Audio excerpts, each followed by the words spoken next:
It means that before Jesus, not all of God's kindness and not all the truth of God has been revealed.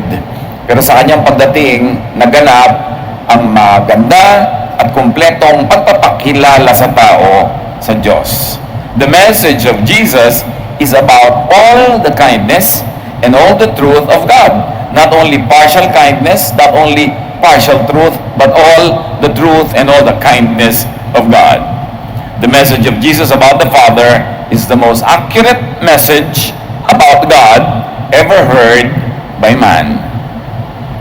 The image of the Father is best defined and shown by Jesus. Maraming pagpapakilala ang Diyos, maraming nagpakilala sa Diyos, maraming nagsalita tungkol sa Diyos. Meron ding mga bulaang propeta na hindi naman talaga ipinadala pero nagpapanggap. Meron naman na hindi kumpleto, hindi ganap ang kanilang pagkaunawa, kaya partial ang pagpapakilala. Pero sabi sa Colossians 1:15, the Son is the image of the invisible God. Ang lahat ng hindi nakikita, nalalaman tungkol sa Ama, ay nakita at nalaman sa pamamagitan ng anak. That's why Jesus is the way to the Father. No one else. He is the way. John 14:6, I am the way and the truth and the life. No one comes to the Father except through me. In a manner of speaking, no one knows the Father except the way Jesus makes the Father known. Nobody beholds the true image of the Father aside from the revelation of the Father through His perfect image, the Son. Jesus also is the way to happiness with the Father. God wants you happy, and God wants you happy with Him. Pero ano ang itinuturo ng Panginoon kung paano magaganap yon? Jesus shows us the Father, but what kind of Father? What kind of Father God does Jesus tell of, show, and present? How to be happy with the Father. Paano nga ba talaga tayo liligaya sa piling ng Diyos Ama? Paano magiging kaligayahan na maging mananampalataya? Ama namin, salamat po dahil sa pagpapakilala nyo sa pamamagitan ng iyong anak na si Jesus. Turuan nyo kaming makilala kayo sa pamamagitan ng turo niya. Sa pamamagitan ng frames that He gives us, Lord, we can see you. Lenses that can amplify your beauty, your kindness, your goodness, and your truth. Teach us more about you through the teaching of your Son, Jesus. And teach us how to be happy with you through the way that Jesus tells us. In the name of Jesus, your Son, we pray with thanksgiving. Napakaraming Kristiyano, hindi talaga kilala ang Diyos kasi kung kani-kanino pinapadaan ang pagkilala sa Ama at hindi sa pamamagitan ni Jesus. Jesus had always given very, very clear images of the Father through His stories, His lessons, even His parables. Luke 15:11-12. Jesus also told them another story. Once a man had 2 sons. The younger son said to his father, give me my share of the property. So the father divided his property between his 2 sons. A very familiar story. Kung isang tinatawag nila the story of the prodigal son, the story of this family of a father and 2 sons. So alam na natin yung kwento na yan. Napaka-popular na kwento. Itong anak na nakababata, hiningi ang kanyang mana at hinati naman ng ama ang kanyang kayamanan na ipamamana sa pagitan ng dalawa niyang anak. So this son only asked for what was legally his inheritance. The father did not problematize this act of the son. Lagi-lagi kasi, pag makakarinig tayo ng parangaral tungkol sa kwentong ito, minamasama agad yung ginawa nung mas nakababatang anak. Pero hindi minasama sa kwento.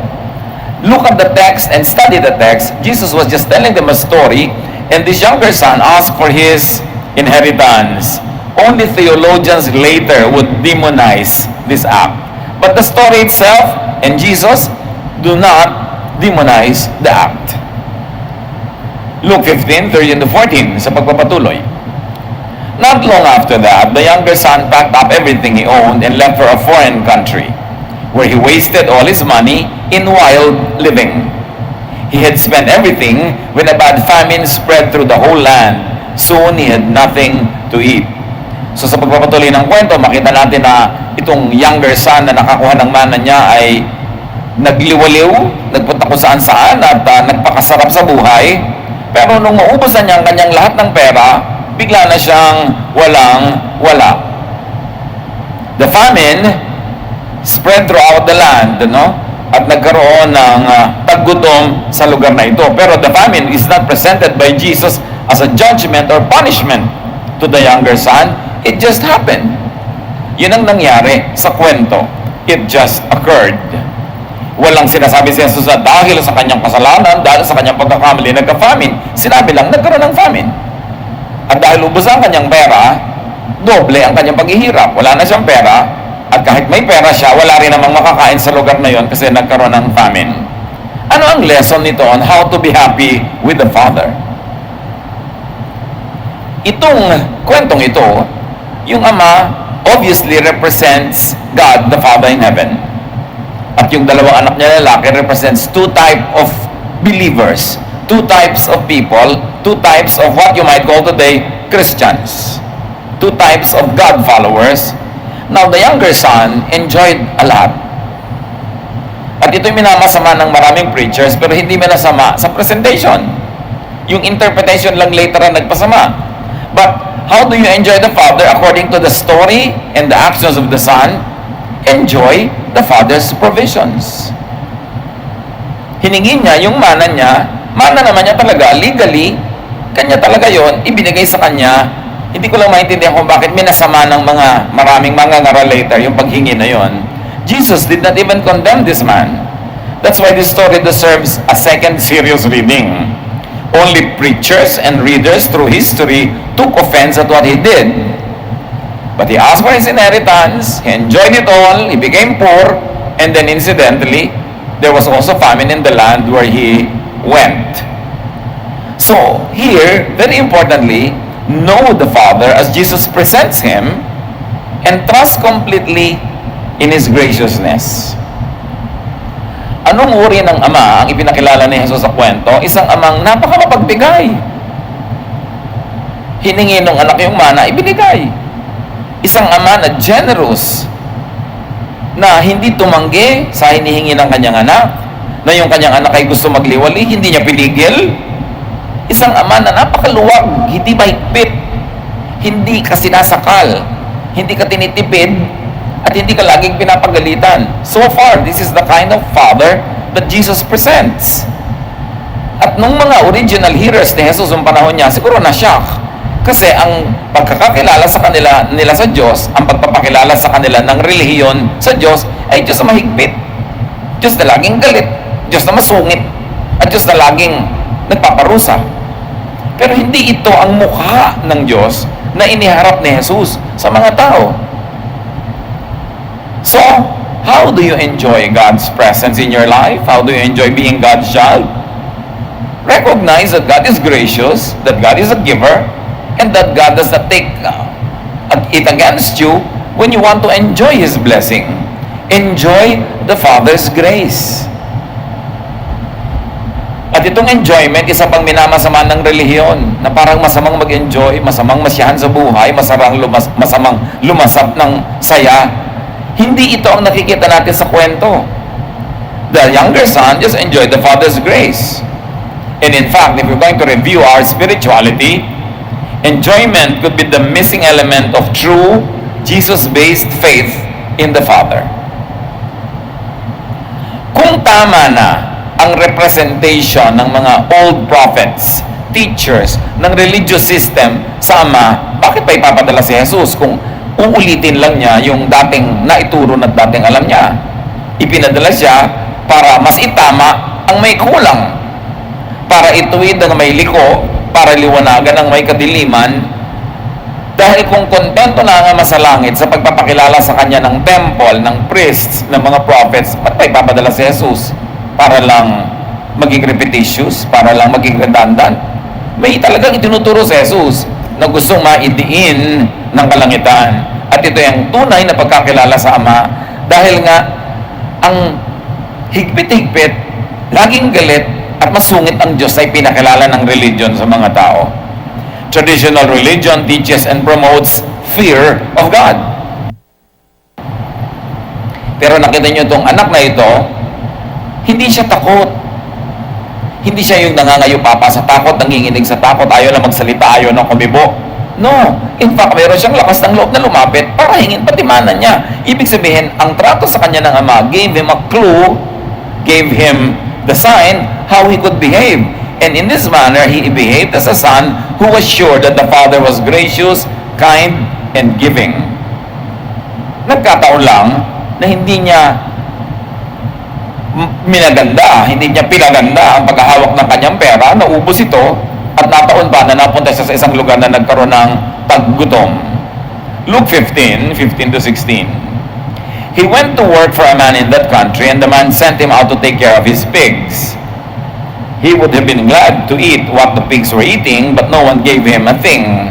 So ganun kamiserable yung lugar na naiinggit na siya sa kinakain ng mga baboy. Ang kinakain ng mga baboy noon, mga root crops, mga gulay, mga dahon, hindi naman yung mga kaning baboy ngayon na alam natin. So pwede na talagang kainin ng tao, except that medyo ang baba na ng kalagayan mo economically pag naghangad ka na sa pagkain ng baboy. Luke 15:17 to 19. Finally, he came to his senses and said, "My father's workers have plenty to eat, and here I am starving to death. I will go to my father and say to him, 'Father, I have sinned against God in heaven and against you. I am no longer good enough to be called your son. Treat me like one of your workers.'" So natauhan siya, dahil sabi niya, bakit nga ba ako nagtsatsaga dito? Gutom na gutom ako, samantalang sa bahay ng aking ama, pati mga katulong, masarap ang kinakain. No? So, uuwi ako, hihingi ako ng tawad, sasabihin kong nagkasala ako laban sa Diyos at laban sa inyo, at hindi na ako karapat-dapat na ituring na anak. Ituring nyo na lang kung empleyado. Magtatrabaho na lang ako dito, alilang kanin, sweldo ko na lang pagkain ko. Kesa doon sa pinagtatrabahuan ko, wala na lang sweldo, wala pang makain. Still, it's a better deal. You can see here that Jesus, the storyteller, does not judge this young man. He does a self-appraisal. Siya ang nagsabing, nagkasala ako, hingi ako ng tawad, pero walang nagsabi sa kanyang makasalanan ka, mali ang ginawa mo. Sa kanyang pagbubulay-bulay, sa kanyang pag-iisip, it dawned on him that it would have been better had he not done it that way.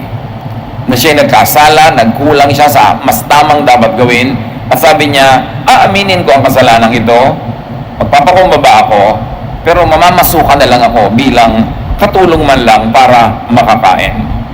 Luke 15:20, the younger son got up and started back to his father. But when he was still a long way off, his father saw him and felt sorry for him. He ran to his son and hugged and kissed him. Mabait ang pagkakilala nitong bunsong anak sa kanyang tatay. Kilala niya enough. He knew his father enough to the point that he was confident that he would be taken in as a servant. That the father would not be vindictive, would not punish him, but would take him in as a servant as he volunteered. Pero higit pa ron pala ang dapat niyang makilala tungkol sa kanyang ama. Bagamat alam na niyang mabait, kaya hiningan niya ng kanyang mana, alam niyang mabait, kaya bumabalik siya bilang katulong na lamang, pero ang hindi niya inakala, sobrang mas mabait pa pala yung tatay niya kaysa sa pagkakakilala niya. Na hindi siya sinisi, hindi siya pinagalitan nung makita siya. Malayong-malayo pa lang siya, nakita na siya, yung tatay pa ang sumalubong, niyakap siya, at hinagkan siya, kahit sa amoy baboy. Kahit hindi na siya presentable, tulad ng kanyang pagkakaalis. So this young son knew that his father was good and kind, but he should have known much better. Mas mabait pa pala, at mas mapagtanggap, at mas maibigin, higit sa kanyang pagkakakilala. Niyakap siya, hinagkan. Hindi na kailangan magsalita pa. Action speaks louder than words. So how do you become happy with the Father? Learn from the Son. Go. Return to the Father when mistaken. Return to the Father. Go to the Father in times of need. Kahit hindi mo deserve kahit ikaw na nga yung may utang, ikaw na nga yung nakagawa ng hindi kagandahan, huwag kang magatubili, huwag kang mag-alinlangan na bumalik. Magbalik loob. Kuminsan yung mga nagkakaroon ng mga problema sa buhay, naliligaw ng landas, hindi makabalik-balik sa church kasi nahihiya sa mga kapwa members. Kasi nga, mas mahigpit pa yung mga kapwa members kaysa sa Diyos. Pero itong Diyos ay pinapakilala ni Jesus, welcome ka anytime gusto mong bumalik. No questions asked. Walang mga requirement. Niyayakap ka agad, sinasalubong ka pa, hinahagkan ka pa. So yun ang dapat nating alalahanin. Mabuting hindi tayo lumalayo, hindi tayo umaalis, pero kung sakali man na nagkaroon tayo ng ganung uri ng pagkakamali, bumalik ka, kung gusto yung nakakahiya naman bumalik. Bumalik ka kasi gusto-gusto ng Diyos na bumalik ka. Magbalik loob. Lumapit muli. No questions asked. This kind and loving Father will hug you and embrace you. Luke 15:21. The son said, Father, I have sinned against God in heaven and against you. I am no longer good enough to be called your son. Sabi, hindi na ako bagay na yakapin, hindi na ako bagay na hagkan. Nagkasala na ako, nagkamali na ako, winaldas ko na yung mga kayamanan na binigay mo sa akin. Hindi na ako karapat-dapat sa ganitong klaseng treatment. So how do you become happy with the Father? Be humble. Admit your mistake. And seek forgiveness from the Father. To be happy, or to be happy again, you need to be forgiven. You need to be restored. Huwag na tayong bumalik na parang gusto lang natin maging katulong. Willing na willing yung Diyos na tanggapin tayo ulit bilang anak. Ganon siya kabait. Nakakalungkot, hindi kilala ng Israel yung ama na yon.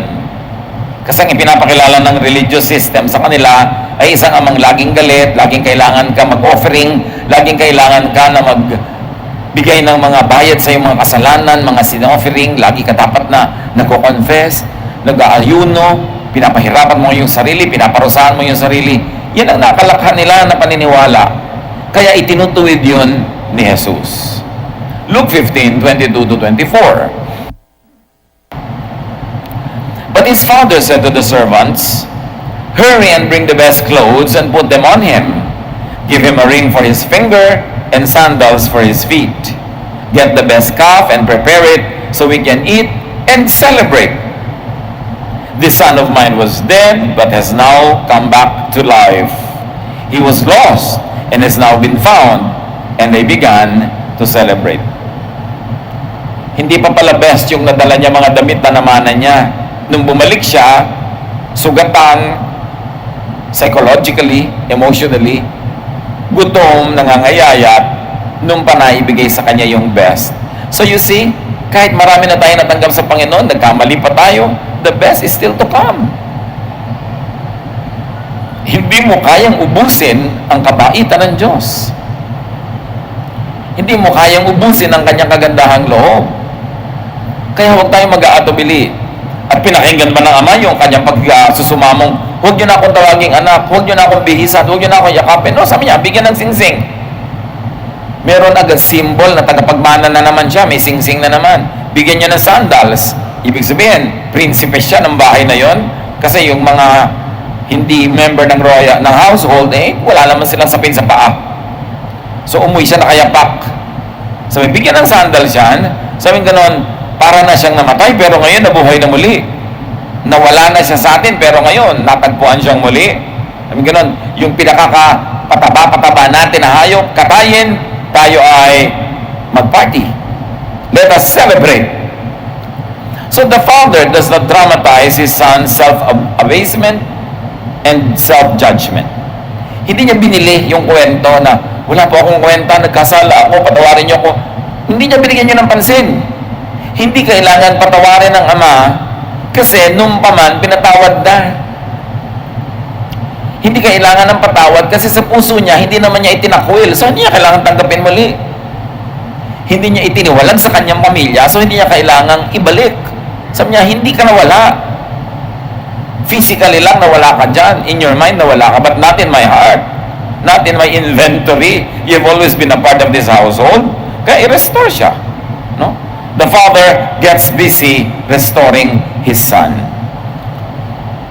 Tayo, pag may nagkamali, member ng family mo, kaibigan mo, o member ng church, pagka nakita mo una, anong gagawin mo? Papagalitan mo, judge mo, sisisihin. The Father did not do that. And if the Father did not do that, what is your business doing that? Kung nagkasala, nagkulang man itong taong ito, yun ay sa kanyang ama. At yung ama hindi nanumbat, hindi nagtuos, hindi naningil.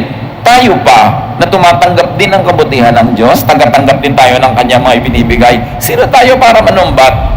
Paano tayo maghusga at magtuos at magparusa sa ating kapwa? Hindi kasi kilala ng mga tao ang Diyos, kaya ang kilos natin, akala natin nakakatuwa sa Diyos na nagja-judge tayo, nanguhusga tayo, nagpaparusa tayo. Kasi ang akala natin, yun ang gusto ng Diyos. Maling-maling imahen ng Diyos na iniukit sa ating isip ng napakatagal na panahon ng ating religious miseducation. Kaya si Jesus, ina-educate niya yung mga tao about the real Jesus, about the real Father, about the real God, na ituwid ang maling pananaw tungkol sa Diyos. Mapagmahal siya, mabait at mabuti. At kung ikaw ay nagkamali, napahiya, nasira, nawasak, nadapa, sa Diyos ka dapat unang-unang bumalik kasi siya ang unang-unang tatanggap sa'yo ng walang patakaran. Hindi ka dapat magatubili. Hindi ka dapat mag-alinlangan. You should not hesitate to go back to God, because as far as God is concerned, you never leave, because you're always in God's heart. How much do we know God? Laging matakot ka sa Diyos, magagalit ang Diyos, paparusahan ka ng Diyos, yun ang nakaukit sa ating utak. At yun ang itinutuwid ni Jesus. How do you become happy with the Father? Accept. Receive the Father's gracious restoration. Nire-restore ka, binubuong mali, dinadamitan, dinidignify, tanggapin mo. Alam kong hindi natin yun deserve. But that is God's pleasure. That is God's happiness. So tanggapin mo. Be a gracious and a thankful recipient of the Father's goodness. Remember that the Father in this story represents God. The God that many so-called believers do not really know nor appreciate.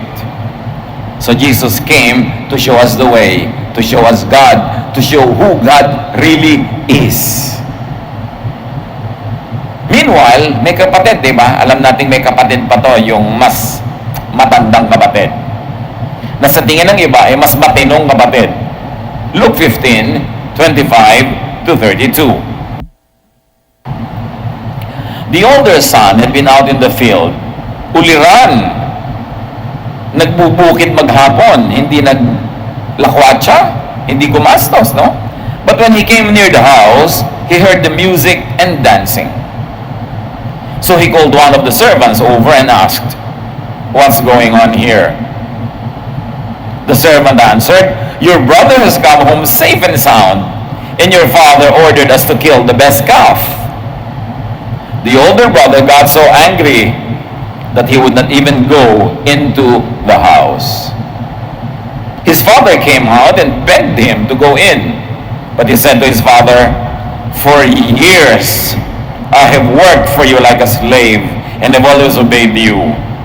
But you have never even given me a little goat so that I could give a dinner for my friends. This other son of yours wasted your money on prostitutes, and now that he has come home, you ordered the best calf to be killed for a feast." Pag-uwi ng kuya, kanya, bakit nakakagulo? Anong nangyayari sa bahay? Akala naman ng servant matutuwa yung kuya tulad ng pagkakatuwa ng tatay. Umuwi na po ang kapatid niyong bunso. Nagpakatay ng pinakamatabang hayop ng inyong ama, kaya meron tayong piyesta. Ayaw niyang pumasok, nagalit. At nung ang tatay ay lumabas, hinihimok siyang pumasok. "Hindi ako papasok, ayoko." May taon-taon, ang haba-habang panahon, nandito ako, nagpapakapagod, nagbubukid, nagtatrabaho, naglilingkod ako sa inyo. Ni isang maliit na kambing, di nyo ako nabigyan para ipakatay ko at magpakakain ako ng mga kaibigan ko. Tapos itong walang kwenta nyong anak na ito, na inubos ang inyong pera, nilustay sa pagwawala. Umuwi ng ganyan, ipagpipiesta nyo. Nagalit. His father replied, "My son, you are always with me, and everything I have is yours. But we should be glad and celebrate. Your brother was dead, and he is now alive. He was lost, and has now been found." Ang bait-bait niya sa bahay, masama pala loob sa kanyang pagbabait-baitan. In a manner of speaking, straight na straight yung buhay niya, banal na banal, walang ginagawang mali, hindi nagpa-party. May kinikim-kim naman balang kulo sa loob. Kaya galit na galit siya sa kapatid na nag-enjoy kasi siya hindi nag-enjoy. So, galing-galing niya naman. Ako nagtatrabaho dito, yung naglustay na yan ay pagpa-party. Sabi ng tatay, problema mo yan. Bakit? Hindi ba lahat ng sa akin ay sa'yo din? Kung yung kapatid mo na yun, binigay ko yung kanya, bakit humingi ka ba? Pasensya ka kung hindi ka nag-enjoy. Choice mo yan. Tapos ngayon, susumbat mo sa akin na hindi ka umaalis sa pagtatrabaho sa bukid. So niya, kailangan natin magalak. Dahil ang anak mo, ang anak ko, ang kapatid mo, bumalik. Para na naituring na papaya, yan, buhay na. Hindi ka ba dapat matuwa? So, merong negation itong ating lesson. How not to be happy with the Father. How not to be happy with your religiosity. How not to be happy with your spirituality. How not to be happy that you're a Christian. Be like the older brother. Magpaka-straight ka sa buhay, tiisin mo lahat ang gusto mong gawin, magtipid ka na magtipid, parusahan mo ang sarili mo, tapos magreklamo ka na ginawa mo yun, kaya ka hindi sasaya. Sacrifice needlessly. Sabi ng batay, nandito ka lagi, ba't hindi ka nagpiesta? Sino may sabi sa'yo huwag ka magpiesta? So ayaw mong, para hindi ka sumaya sa pagiging mananampalataya mo, tikisin mo lahat ang gusto mong gawin, huwag mong gawin na masarap, huwag ka mag-enjoy sa buhay, pero huwag ka magreklamo. At huwag mainit ang ulo mo doon sa mga tao nag-enjoy. Kasi hindi ka nag-enjoy, gusto mo huwag din mag-enjoy ang iba. Kaya mga sobrang mga relihiyoso, mahirap kasama, mga killjoy. Mapalakas ka lang ng tawa, iirapan ka. Pag nag-enjoy ka lang kumain, glutton ka na. Pagka nagsasaya ka na, parang masama ka na. Yung pala, inggit lang. Kasi siyempre gusto mo rin naman mag-enjoy sa buhay. Kaya sabi ng tatay, you've always been with me, what's your problem? You saw that your other brother asked for his money and I gave it to him. Why didn't you ask? How to not enjoy your spirituality? Do not know, do not appreciate, and do not enjoy the Father's loving kindness. Ituring mo ang Diyos na laging galit, nakakatakot, lagi nagpaparusa, para lagi ka matakot, para lagi ka mag-guilty. Do not get and have your own fun and happiness. Yun ang style ng pangalawang anak. Yun ang style ng maraming relihiyosong tao. Yung mga hindi masaya sa buhay, gusto nila walang nag-e-enjoy. Kaya kadalasan, kung meron tayong mga uncle, mga tiya na mga hindi masaya sa buhay nila, ang sungit-sungit sa mga pamangkin. Subukan mo sumaya yan. Yung auntie mo na masungit, subukan mo magkaroon niya ng papa. At nag-e-enjoy sa buhay, biglang luluwag yan. Kasi lang sikil, no? Repressed. Kaya masungit ang ugali niya. Hindi kasi siya masaya. So, pasayahin mo sarili mo para maging mapagpasaya ka rin ang iyong kapwa. You do not want to be happy with the Lord? Go ahead. Do not enjoy your privileges like the elder son. Remember that the father in the story never raised an issue against the younger son. It was the older brother that raised the issue. At sa ating spiritual life, madalas ganyan. Hindi naman Diyos ang umuungkat ng ating mga pagkukulang, ng ating mga pagkakamali. Kapwa lang natin mananampalataya, kapatid lang natin sa Panginoon ang ungkat ng ungkat dito.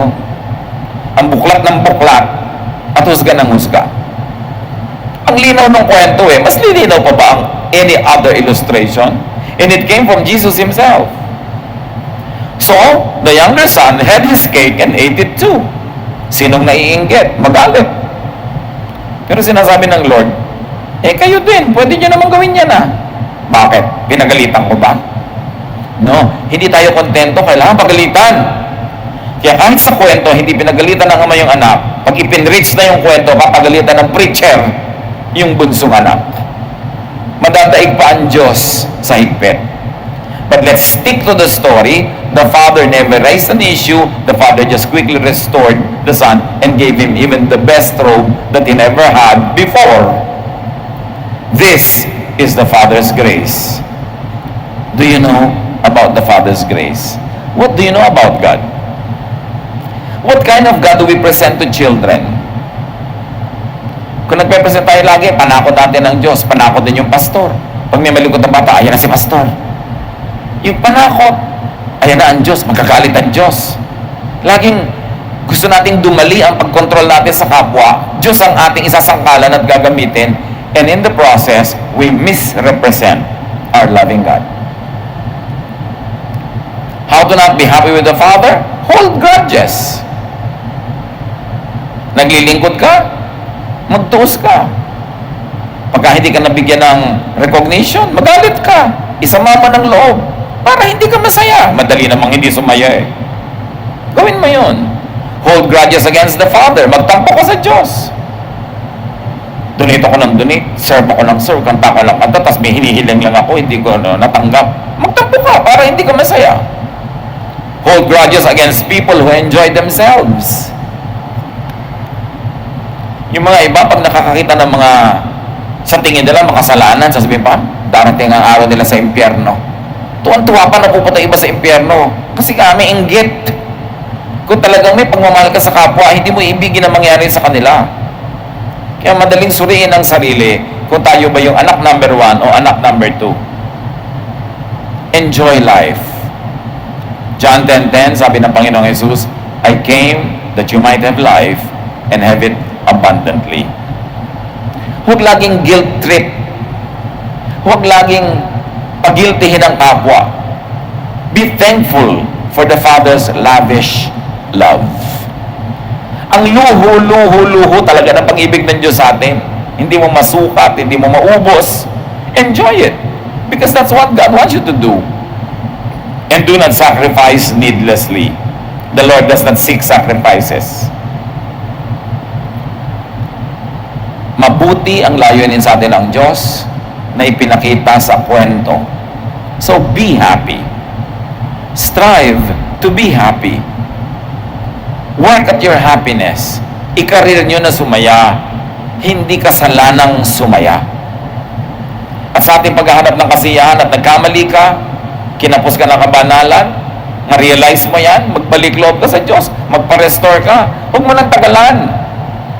Yung iba, uy, bakit hindi ka bumabalik sa church? Kasi inaayos ko muna yung buhay ko, nakakaya naman sa Diyos. Gusot-gusot ka, gulo-gulo, doon ka bumalik. Hindi kailangan ayusin mo muna bago ka bumalik. Diyos ka ang mag-aayos eh. Diyos ang magre-restore. Pero dahil na-condition tayo to think na ang Diyos ay naglalagay ng mga patakaran para katanggapin, kaya handa mo muna yung sarili mo. No, as is where is, lumapit ka. Because God loves you. Yun ang dapat nating maintindihan. Loving ang Diyos. And as you enjoy God's love, let others enjoy the Father's lavishly gracious love. Huwag natin pagkaitan ng ating kapwa ng kabutihan ng Diyos. Huwag natin silang sikilin, pigilin. Hayaan natin silang makitungo sa Diyos. Kung may kulang sila, sa Diyos sila humanap ng kapwanan. At kung meron silang pagkakamali, Diyos ang bahala sa kanila, hindi tayo. Hindi tayo ang Diyos. We are just fellow seekers. We are fellow recipients of God's grace and goodness. Hindi ka tagabantay ng kabanalan ng iyong kapwa. Kung babantayan mo man para mamahalin, para mo ibigin, para mo i-restore, hindi para mo husgahan at pagalitan at takutin. Tanggalin natin sa image, sa ating isip, yung Diyos na galit. Yung Diyos na lagi nagpaparusa. Hindi yun ang image na ibinibigay ni Jesus sa atin. Ama namin, turuan niyo po kami. Ituwid niyo po kung merong liko na pananaw kami tungkol sa inyo.